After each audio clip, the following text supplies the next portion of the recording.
നമ്മളെ മെമ്പർമാരോട് ഒരു കാര്യം, നമ്മളിപ്പോ ചായ കുടിക്കും, എല്ലാരും ഈ കാര്യം പറയാൻ ആരുണ്ട്.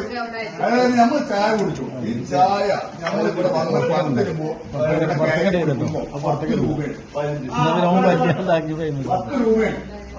ഇപ്പൊ ഈ 5-6 മാസത്തിനുള്ളിലായിട്ട് നമുക്കറിയാം 12 രൂപയായി 15 രൂപയായി. ഇത് സാധാരണക്കാരനെ എന്റെ ഒരു ചായയും എണ്ണക്കടിയും.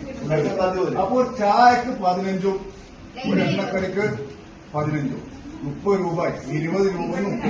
എന്തിന്റെ അടിസ്ഥാനത്തിലാണ് ചായക്കടക്കാർ കൂട്ടിയിരിക്കുന്നത് നിങ്ങൾക്കറിയാം? ഗ്യാസിന് വില കൂട്ടിയിരിക്കുന്നു പറഞ്ഞിട്ട്.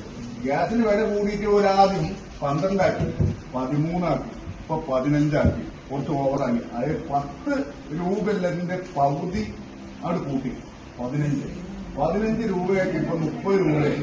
എന്താണെങ്കിലും ചില പീടികളിൽ ഇപ്പോഴും 12 ചായ കിട്ടുന്നുണ്ട്, 10 ചായ കിട്ടുന്നുണ്ട്, 10 ചായ ഇട്ടുണ്ട്, 12 ചായ ഇട്ടുണ്ട്, 15 ചായ ഇട്ടുണ്ട്. അപ്പൊ എനിക്കൊരു അഭിപ്രായം പറയണം. ഇപ്പോ പല ക്യാൻറ്റീനുകളും നമ്മളെ പഞ്ചായത്തും ഗ്രാമപഞ്ചായത്തുകളിലൊക്കെ നടപ്പിലായിട്ടുണ്ട്. അതെ, നമ്മളെ പാണ്ടിക്കാട് ഗ്രാമപഞ്ചായത്തിന്റെ ഒരു ജനകീയ ക്യാൻറ്റീൻ പാണ്ടിക്കാട് പഞ്ചായത്തിന് നമ്മൾ നടപ്പിലാക്കണം. അതായത് ഇപ്പൊ 15 രൂപക്കാണ് കിട്ടുന്നുണ്ടെങ്കിൽ, നമ്മൾ കൊടുക്കുന്നുണ്ടെങ്കിൽ അതിന് ജനങ്ങൾക്ക് പ്രയോജനപ്പെടുത്തി ജനങ്ങൾ ഈ പാവപ്പെട്ടവരാ ചായയും കടിയും കിട്ടുക. അല്ലാത്തവര് പൊറാട്ടി, ഇറച്ചി, മാംസമൊക്കെ കഴിക്കുന്ന ആൾക്കാരാണ്. ഇത് സാധാരണ ഇവിടുന്ന് ഹോസ്പിറ്റലിലേക്ക് വരിക, കാര്യങ്ങൾക്ക് വരുന്നേ പഞ്ചായത്തൊക്കെ വരുന്ന ആൾക്കാര് പാണ്ടിക്കാട് അങ്ങാടിന്നോ ഇനി പേര് ടൗണിന്നാണെങ്കിലും അവിടുന്ന് ചായയും കടിയും കുടിച്ച് പോകാ എന്നുണ്ടെങ്കിൽ ബസ് ചാർജിനെക്കാളും കൂടുതലാണ് ചായക്കും കഴിക്കുമെന്നാണ് ഇവിടെ പോണത്.